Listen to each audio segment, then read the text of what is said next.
ఇంతకీ ఈ బిడ్డ ఎక్కడికి వెళ్ళాడో ఎలా ఉన్నాడో అనే అనుమానం ఆవిడకి ఎప్పుడు వచ్చింది? అయ్య బాబోయ్, ఆ కళ్ళ ముందు కనపడుతున్నవాడే నా బిడ్డలా ఉన్నాడే, వాడెవడు?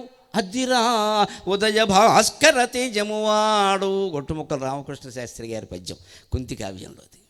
కురుకుమారుల అస్త్ర విద్యా ప్రదర్శన జరిగింది.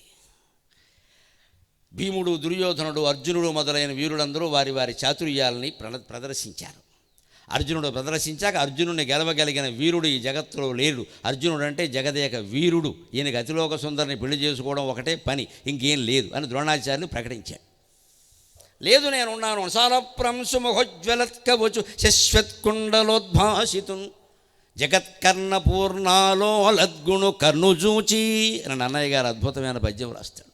మద్ది చెట్టు అంత పొడుగున్నట్ట నేనున్నాను, అర్జునుడిని ఎదిరిస్తాను. మీరెలా చెప్పేస్తారు వీరుడని? వీరుడు వీరుడితో పోరాడినప్పుడు కదా తెలియాలి అని ధనుస్సు తీసుకుని రంగానికి వచ్చేసరికి అప్రయత్నంగా ప్రేక్షకుల మధ్యలో, రాజాంతఃపుర కాంతల మధ్యలో గాంధారి పక్కన కూర్చుని చూస్తున్నటువంటి కుంతీదేవికి పాలు చేపాయి. అది సహజమైన బంధం అంటే. పాలు చేపాయి.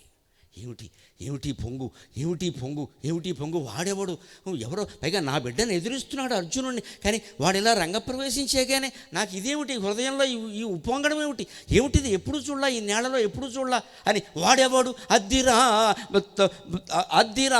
ఉదిత భాస్కర తేజమువాడు. వాడెవడు? అద్దిరా ఉదిత భాస్కర తేజమువాడు. వీరలక్ష్మికిన్ కోడెముకాడు, వీరలక్ష్మికిన్ కోడెముకాడు. మేల్ కవచ కుండల యుగ్మము వాడు. నాయదన్ నేడొక వత్సలత్వమును నింపినవాడు. నాయదన్ నేడొక వత్సలత్వమును నింపినవాడు. అలనాటి పాపడే కాడుగదా, అలనాటి పాపడే కాడుగదా. ఇదేమి కలగాదు గదా విపరీత దైవమా. దేవుడు రాసినంత స్క్రీన్ ప్లే ఏ సినిమా వాడు రాయలేడండి. మన జీవితాల్లో దేవుడు అంత స్క్రీన్ ప్లే రాస్తాడు, అంత కథా నిర్మాణం చేస్తాడు. ఇది ఎంత విచిత్రమైన కథా నిర్మాణం. ఈ పెట్టెలో కొట్టుకుపోయిన పిల్లాడిని అక్కడ ధృతరాష్ట్రుని యొక్క రథసారథి అతిరథుడు అనేవాడు తీసుకున్నాడు ఆయన స్నానానికి వచ్చి. వాళ్ళు సూత కులస్థులు. సూత కులస్థులు అంటే అర్థం బ్రాహ్మణ స్త్రీకి శూద్ర పురుషుని వల్ల పుట్టినవాడు సూతుడు. ఆ రోజుల్లో కూడా కులాంతరాలు జరగనిచ్చేవారు కాదు, కానీ మన్న బట్టి చట్టాన్ని బట్టి సందర్భాలు ఉండవుగా, సందర్భాన్ని బట్టి చట్టాన్ని అన్వయించాలి. కొన్ని జరుగుతాయి. కీచకుడు కూడా సూతుడు, ఈ అతిరథుడు అంతే. వాళ్ళకి ఏం చేశారంటే మళ్ళీ అసలు మిగిలిన కులాల వృత్తులు మళ్ళీ సమస్యలు వస్తే అన్ఎంప్లాయ్మెంట్ ప్రాబ్లం వాళ్ళు తీసుకుని జాగ్రత్త చూడండి పూర్వవాళ్ళు. ఇందులో ఇప్పుడు ఇతను ఈ కులాంతరం వల్ల పుట్టినవాడు ఏ వృత్తి చేయాలో స్పష్టంగా చెప్పకపోతే వీడికి ఇష్టం వచ్చిన వృత్తి స్వీకరించాడు. అందరూ ఇంగ్లీష్ మీడియమే, అందరూ ఇంజనీరింగే, అందరూ సాఫ్ట్వేరే, అందరూ అమెరికా, సర్వనాశనం అయ్యారు. అదే వస్తుంది ఇప్పుడు జరుగుతున్నది. అదే చూసుకోండి. ఎవడు చిన్న వృత్తులు ఎవడో చేయడండి ఇంకా. అందుకని వాళ్ళు ఏం చేశారంటే ఈ బ్రాహ్మణ స్త్రీ శూద్ర పురుషుడు పొరపాటున ఏదో జరిగింది, కొడుకు అన్యాయం జరగద్దండి. పూర్వకాలపు వ్యవస్థలో కాకపోతే పిల్లలకు అన్యాయం జరిగింది. ఇప్పుడు పిల్లలకు అన్యాయం జరుగుతుందమ్మా, పెద్దవాళ్ళు బాగానే ఉన్నారు. వాళ్ళందరినీ మొత్తం ఏదో అనాథాశ్రమాలు గవర్నమెంట్ ఉంటాయి అందులో బారేస్తున్నారు. అందరూ అనాథలు అయిపోయారు. వాళ్ళు చేసిన పాపం ఏమిటి? అది భారతం ప్రశ్న, అది వ్యాసుడి ప్రశ్న, అది కర్ణుడి ప్రశ్న. యావత్తు జగత్తుకి నేను చేసిన పాపం ఏమిటి? కుంతికి శిక్ష వేయండి, సూర్యుడికి శిక్ష వేయండి, నా జీవితం ఎందుకు ఎలా కావాలి? అది సూతుడు, అది అతిరథుడు. వాళ్ళకి ఏం కేటాయించారు వృత్తిని? రథాలు సారథ్యం చేయడం, రథం తయారు చేయడం, ఇది వాళ్ళ వృత్తి. వాళ్ళని సూతులు అంటారు. అదేమి తక్కువ కులం ఏం కాదు. అది అతను పెంచుకున్నాడు. అందుకని సూతపుత్రుడు అన్నారు. దానికేముంది, వాళ్ళ కులం అది. అక్కడ పెరిగాడు. అక్కడి నుంచి సరిగ్గా ఈ అస్త్రకుమార విద్యా ప్రదర్శనలో అక్కడ ఇతను వచ్చి చేస్తానని సరే కులం ప్రసక్తి వచ్చింది. ఆ రోజుల్లో ఆ వ్యవస్థ ఉండేది. ఎవరు పడితే వాళ్ళు ఛాలెంజ్ చేస్తే కుదరదు. ఇక్కడ ఒక వీరుణ్ణి సవాల్ చేయడానికి వీరుడు సరిపోతాడు. కానీ అర్జునుడు ఒక రాజు అయ్యా, రాజుని సవాల్ చేయాలంటే రాజ్యం ఉన్నవాడు రాజే ఉండాలి అని భీష్మద్రోణులు ధర్మం చెప్పారు. ఆనాటి ధర్మశాస్త్రాలు ఆనాడు ఉంటాయి. ఈవేళ మనకి పనికి రావచ్చు, పనికి రాకపోవచ్చు, వేరే విషయం. అప్పటి పద్ధతి. అందుకని అతను ప్రవేశించేసరికి వీడికి పాలు పొంగినంత పనవుతుంటే ఏమిటిది వాడెవడు? అద్దిరా ఉదిత భాస్కర తేజమువాడు. ఉదయించిన సూర్యుడిలా ఉన్నాడు. మరి ఉదయించిన సూర్యుడికి పుట్టి కదా మన అస్తమింపజేసింది ఇక్కడ, అందుకని ఉదయించిన సూర్యుడిలాగే ఉంటాడు. వీరలక్ష్మికిన్ గోడెముగాడు, వీరలక్ష్మి సంగ్రామ రంగంలో జయించేటువంటి విజయలక్ష్మి వీరలక్ష్మి వీడిని స్వయంగా వరించినట్టే ఉంది. చెలికాడుగా భావించి, గోడెముగాడు అంటే చెలికాడు, ఫ్రెండ్, ప్రియుడు. వీరలక్ష్మికిన్ గోడెముగాడు మేల్ కవచకుండల యుగ్మము వాడు. నా బిడ్డేమో అనిపించడానికి నాకు కారణం ఏమిటంటే, ఏమిటా ఛాతీ మీద కవచం అలా ప్రకాశిస్తోంది, చెవులకి ఇలా కుండలాలు ఊగుతున్నాయి, సూతపుత్రుడికి ఇలా ఉంటుందా పరిస్థితి? ఇతనెవరు? కవచ కుండల యుగ్మము వాడు నాకు ప్రత్యక్ష సాక్ష్యం. కవచ కుండలాలు కాదు, నేను తల్లిని కదా. నాయడన్ నేడొక వత్సలత్వమును నింపినవాడు. నా హృదయంలో, ఛాతీలో, వక్షస్థలంలో ఒక వాత్సల్యం నిండిపోతుంది పాల రూపంలో. ఎందుకిలాగా అలనాటి పాపడే కాడు గదా, కొంపదీసి ఆనాడు నేను నదిలో వదిలేసిన వాడు కాడు కదా. ఇదేమి కలగాదు గదా, విపరీత దైవమా. ఏం విధి విధిం నగ్రసతే ప్రజ్ఞాం జగ్రసతే విధి అంటాడు వ్యాసుడు భారతంలో. ఎప్పుడు ఎంత ప్రజ్ఞావంతుడైనా విధి కబళిస్తుందట. విధిని కబళించగలిగేంత ప్రజ్ఞ ఎవరికీ ఉండదుట. విధి ముందు మన ఆటలు నడవు. ఆ విధి మనకి స్వాధీనం కాకపోయినా మనకి ప్రతికూలం కాకుండా ఉండాలంటే నమఃశివాయ, నమో నారాయణాయ, శ్రీమాత్రే నమః, ఇలా ఏదో ఒక భగవన్నామాన్ని నిరంతరం జపిస్తూ ఉంటే విధి మన కాళ్ళ మీద ఉంటుందమ్మా. అనుమానం ఎలా, దేనికి భయపడక్కల్లా. భగవన్నామ స్మరణ ఒక్కటే మార్గం. అది నిరంతరం జరగాలి. కాస్త ఖాళీ దొరికిందంటే అందులోకి వెళ్ళిపోవాలి మనస్సు. నువ్వు ఎలా ఉన్నా పర్వాలేదు, ఏ స్థితిలో ఉన్నావు, శుభ్రత అశుభ్రత, ఈ బట్టలు ఏ గొడవ లేదు. ఇవన్నీ ఎక్కడంటే మామూలుగా పైకి చేస్తే, మనస్సులో చేసేదానికి ఏమీ లేదు. పడుకుని చేయొచ్చు, నిలబడి చేయొచ్చు. దానికి కులం లేదు, మతం లేదు, స్త్రీ పురుష భేదం లేదు, వయోభేదం లేదు, ఏమీ లేదు. మనస్సు నిత్య పవిత్రం, మనస్సు నిత్య అపవిత్రం. రెండూను. చెడు ఆలోచన ఉంటే అపవిత్రం అంటాం, మంచి ఆలోచన ఉంటే పవిత్రం ఉంటాం. మంచి ఆలోచన ఉంచుకో, నేను ఎవరొద్దు అన్నారు. మనస్సు నిత్య పవిత్రం, మనస్సుకి స్నానాలు ఉండవు. అదొక్కటే మార్గం. అప్పుడు ఏమవుతుందంటే విధి మనకి వ్యతిరేకంగానే ఉన్నా ఆ వ్యతిరేకతే అనుకూలం అవుతుంది. ఉద్యోగం పట్ల విసిగిపోయి సిక్కిలి వేనా పట్టి పడుకుంటే బాగుండా అన్నాం, అనుకోకుండా బండేసికి వెళ్ళాం, కాలు విరిగింది. అదే అనుకూలం అవడం అంటే.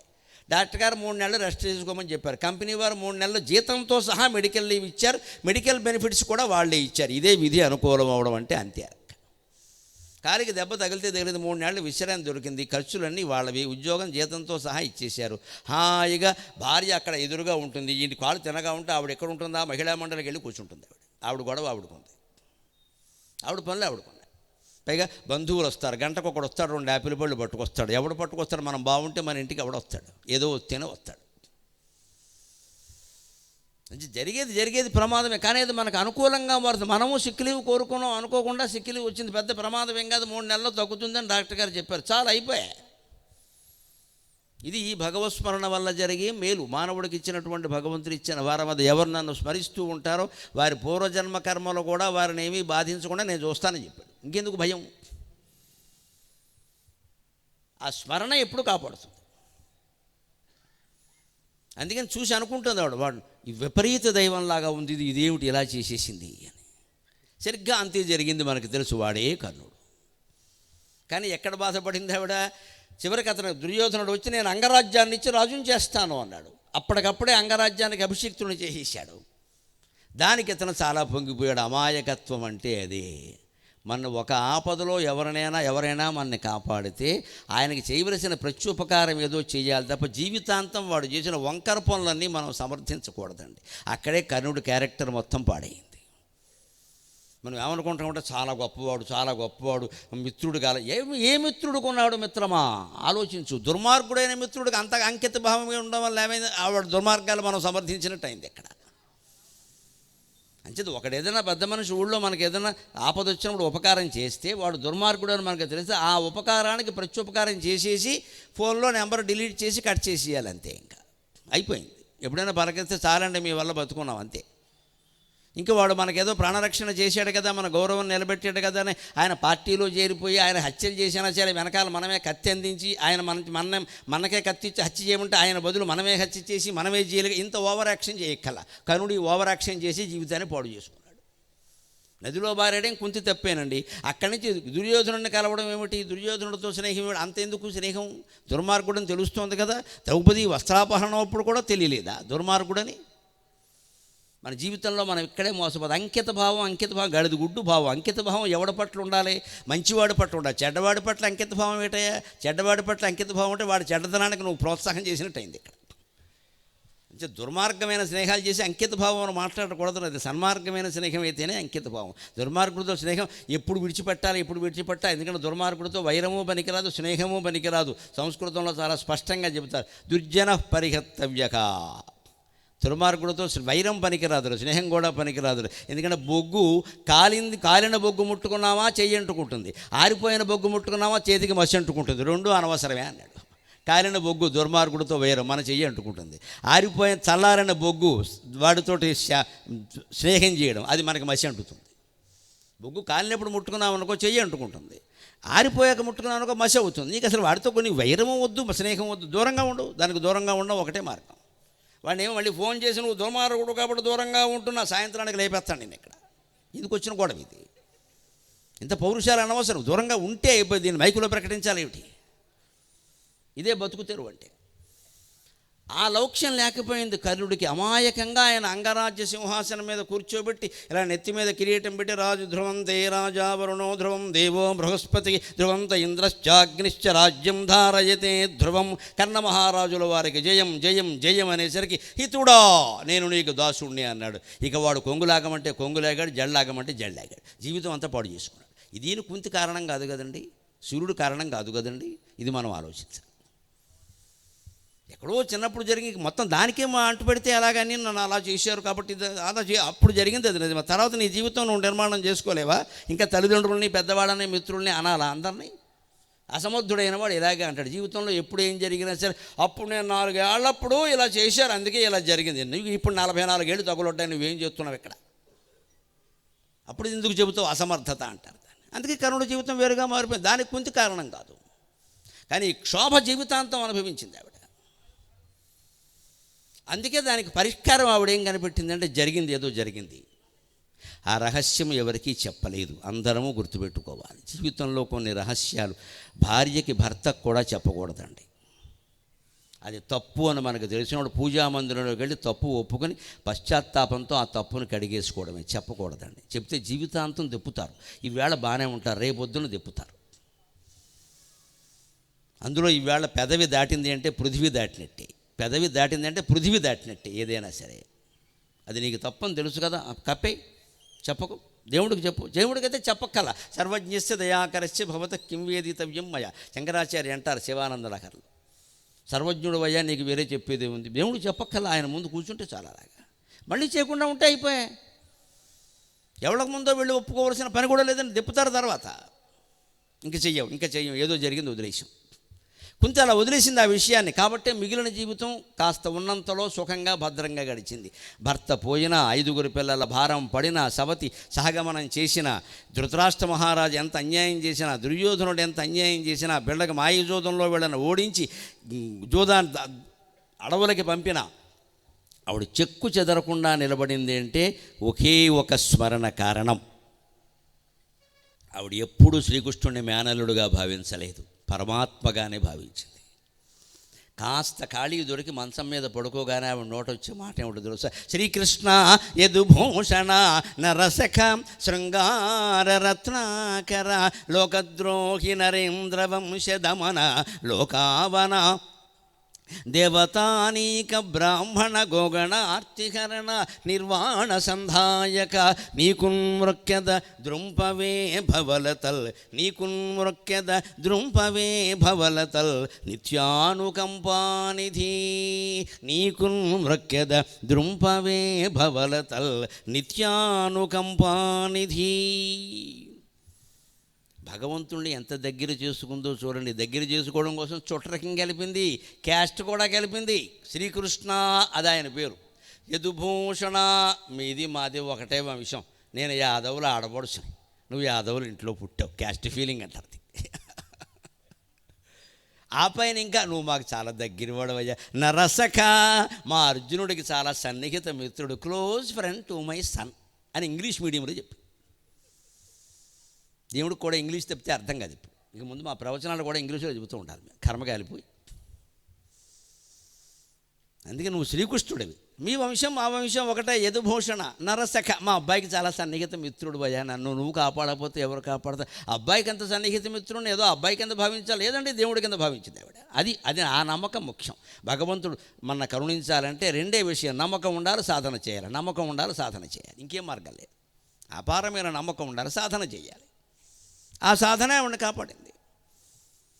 లోకద్రోహి నరేంద్ర వంశధమన, నిజంగా దుర్యోధనుడు లోకానికి ద్రోహం చేస్తుంటే నువ్వే చేస్తావు పని, నేను కోరేది ఏమిటి, నిన్ను చేసుకో. లోకావన, లోకాలన్నీ నువ్వే కాపాడుతావు. దేవతానీక బ్రాహ్మణ గోగణ ఆర్తిహరణ, దేవతలకు కానీ బ్రాహ్మణులకు కానీ గోవులకు కానీ సాధువులైన వారు ఎవరికైనా ఆపద కలిగితే కాపాడేందుకు నువ్వు ఉన్నావు కదయ్యా. అంచేత నీకు మృక్యదా, నీకు నమస్కారం చేస్తున్నాను. ఎందుకు మళ్ళీ ఏం కోరికలు కోరలు, అయిందిగా శిక్ష, మునిమంత్రం తీసుకున్నందుకే ఇంత మహామంత్రం ఏంది, తేలు మంత్రం ఏంది, జీవితం అంతా. దుర్వాసుడు మంత్రం తీసుకున్నది జీవితం అంతా తేలు మంత్రం అయింది ఇక్కడ. అందుకే నీకు వరం కోరకుండా ఆవిడ ఏమంటుందంటే, ద్రుంపవే భవలతల్, ఈ జీవితం అనే లతను తెంచే, ఎక్కడికెక్కడ కొడవలెట్టి కోసేయి, లేనిపోను గొడవ. ఒక బంధము తెగిపోయినది, ఆ పుట్టిన బిడ్డెవరో నేనే తోసేశాను కదా, ఒక బంధము తెగిపోయినది, ఇక మిగిలిన బంధములకు నీవే దిక్కవు. ఇష్టదైవం కావ్యంలో నేను రాసిన పద్యం ఇది. ఒక బంధము తెగిపోయినది, ఇక మిగిలిన బంధములకు నీవే దిక్కవు. చకచక ఈ త్రాళ్ళన్నిటిని ఒకసారిక క్రోజరాదుకో జగదంబా. అదే కుంతీదేవి ప్రార్థన కూడా. కనుడనే బంధం తెగిపోయింది, ఇక మిగిలినవి మాత్రం దేనికి, ఇక్కడ చక ఈ బంధాలన్నింటినీ కోసేరాదయ్యా. నా భర్త కూడా వెళ్ళిపోయాడు, సవతి మాదిరి నా చెల్లెలు వెళ్ళిపోయింది, నాకెందుకు ఇదన్నీ. ఎప్పుడు ఈ ప్రార్థన చేసేది ఆవిడ. త్రుంపవే భవలతల్ నిత్యానుకంపాన. మనమైనా సరే 60 ఏళ్ళు దాటి బాధ్యతలు చేసామంటే ఇక చేయవలసింది ఇదే ప్రార్థన. ఇక మళ్ళీ మనవడు కొడుకు మనవరాలికి పెళ్ళి, ఇవన్నీ మన పనులు గోవు, పిల్లలు చూసుకుంటారు. ఇంకా ఆరోగ్యాలు అనారోగ్యాలు, 70 దాటాక అనారోగ్యాలు కాకపోతే ఆరోగ్యాలు ఎక్కడ ఉంటాయండి, ఉన్న ఆరోగ్యమే గొప్ప. ఇక కోరవలసింది ఏంటంటే ముక్తిని ఈ బంధాలు తెంచే, ఈ బంధాలు తెంచే, నాకు ఒంటరిగా ఏకాంతంగా నీ ధ్యానం చేసుకునే శక్తిని ఇవ్వమని మాత్రమే భగవంతుడిని ప్రార్థించాలి, ఇంకేం అక్కర్లేదు మనకి. ఆ శక్తి ఉంటే అన్నీ వస్తాయి. మీరు ఏకాంతంగా కూర్చొని కూడా భగవద్ ధ్యానం చేయగలిగి ఎన్ని గంటలైనా, కుటుంబంలో ఎవరూ లేకపోయినా మీకు మీరే అలా ఉండగలిగితే మీకు భగవత్ సాక్షాత్కారం 24 గంటల్లో అవుతుంది, పెద్ద సమస్య కాదు. వాళ్ళ కోసమే చూస్తూ ఉంటాడు దేవుడు ఎప్పుడు, నన్ను ఎవరు నిరంతరం స్మరిస్తున్నారా అని. దానికి మనం సమయం ఇవ్వకుండా అన్నిటికీ ఇస్తాం సమయం, దానికి ఏదో కొద్దిగా ఒక అరగంట మొహమాటానికి పెట్టి అందులో మళ్ళీ 100 సందేహాలు ఇటువే పెట్టాలా అటువే పెట్టాలా, శుక్రవారమా మంగళవారమా, నీ సందేహాలన్నీ అయ్యేలోగా అరగంట అయిపోయింది గోవిందా. ఏదో ఒకటి చేయడం మానేసి ఒకటి సందేహాలు పెట్టుకున్నాం. అది మానేసి మనస్సులో స్మరిస్తే దేవుడు మన పక్కనే ఉంటాడు, అనుమానం. నేను స్మరించే వాళ్ళ దగ్గరే ఉంటానని చెప్పాడు. అదే ఆవిడని కాపాడింది అన్ని విధాల. అందుకే ఆవిడ తర్వాత విచిత్రం ఏంటంటే, అన్యాయం తనకి జరిగినా తాను కర్ణుడికి చేసిన ఈ ప్రభావం మిగిలిన జీవితంలో ఎక్కడా కనపడనివ్వలేదు. కుంతి వ్యక్తిత్వంలో గొప్పదనం అది. యదసైచిన వేదనలను బదిలీ చేయంగరాదు పరులకు నెప్పుడు, సాగర ఘోష కావ్యంలో రాసిన పద్యం ఇది. నెల్సన్ మండేలా దక్షిణాఫ్రికాలో ఎంత ఉద్యమం చేశాడు మహానుభావుడు. ఆయన 6 అడుగుల పొడుగు ఉంటాడు, ఆయనకు 6.5 అడుగుల చెరసాల గదిలో పెట్టారు. ఆయన పొడుగు 6 అడుగులండి, 6.5 అడుగులు ఆయన పొడుగు కంటే 6 అడుగే ఎక్కువ అందులో పెట్టారు. వెడల్పు కూడా అంతే, 2 అడుగులు కూడా లేదు. ఆ గదిలో 25 ఏళ్ళు ఉన్నాడమ్మ ఆయన, తెల్లవాళ్ళు. కానీ ఆ ఉద్యమం అంతా ఫలించి ఆయన బయటకు వచ్చి ఎన్నికలు జరిగి చివరికి ఆయన దేశాధ్యక్షుడైన తర్వాత ఒక్క తెల్లవాడిని కూడా జాతి వివక్ష పేరు మీద బాధించలేదండి నెల్సన్ మండేలా అంత గొప్పవాడు. చివరికి మీరు ఎలా ఉండగలిగారు అంటే, అది ఎల్లరక ఆదర్శము, ఇది గాంధీ శిష్యరికము అట్లేయుండు అన్నాడు ఆయన. నేను గాంధీ గారి శిష్యుడిని అందుకని ఉన్నాను అన్నాడు. ఎంత జన్మ ధన్యమైంది మనకి భారతదేశంలో పుట్టడం వల్ల. గాంధీ గారు పుట్టిన దేశంలో పుట్టాం, ఈ చాలు. భగవద్గీత పుట్టిన దేశంలో పుట్టాం, గాంధీ పుట్టిన దేశంలో పుట్టాం, ఈ 2 చాలు మనం గర్వించడానికి. ఇది ఎల్లరకు ఆదర్శం. ఏమంటే మీరు పరిపాలనకు వచ్చారు కదా, మరి పరిపాలనకు వచ్చిన వాళ్ళ మనం చూస్తున్నాం కదా, పాత వాళ్ళ మీద కష్టాలు తీర్చుకోవడం మీద వేరే పనే ఉంటుంది. అలా మీరు ఉంటారేమో, నాకు అదేంటి ఎందుకండి, ఏదో జరగాల్సింది జరిగింది. దేవుడు అందరూ ఒకటే కదా. నేను మళ్ళీ తెల్లవాళ్ళని ఏడిపించుకు తింటే ఇక నేను పడిన బాధకి అర్థమేమిటి? అందుకని ఇది ఎల్లరకు ఆదర్శం. అది గాంధీ శిష్యరకము అట్లే ఉండును. ఎదల సైచ్చిన వేదనలను బదిలీ చేయంగా రాదు పరులోకి రేపు. మనం పడిన బాధ మరొకళ్ళు పడద్దండి. ఈ బాధల్ని బదిలీ చేయడం అనేది మానుకోవాలి. మన కృంతి జీవితంలో, వ్యక్తిత్వంలో గొప్పతనం. ఆవిడ తన బాధను బదిలీ చేయలేదు, కడుపులోనే దాచేసింది. అందుకే ఎక్కడా బిడ్డలను పెంచడంలో తేడా చూపించలా. సవతి కన్న బిడ్డలను కూడా తన బిడ్డల కంటే ఎక్కువగా చూసింది.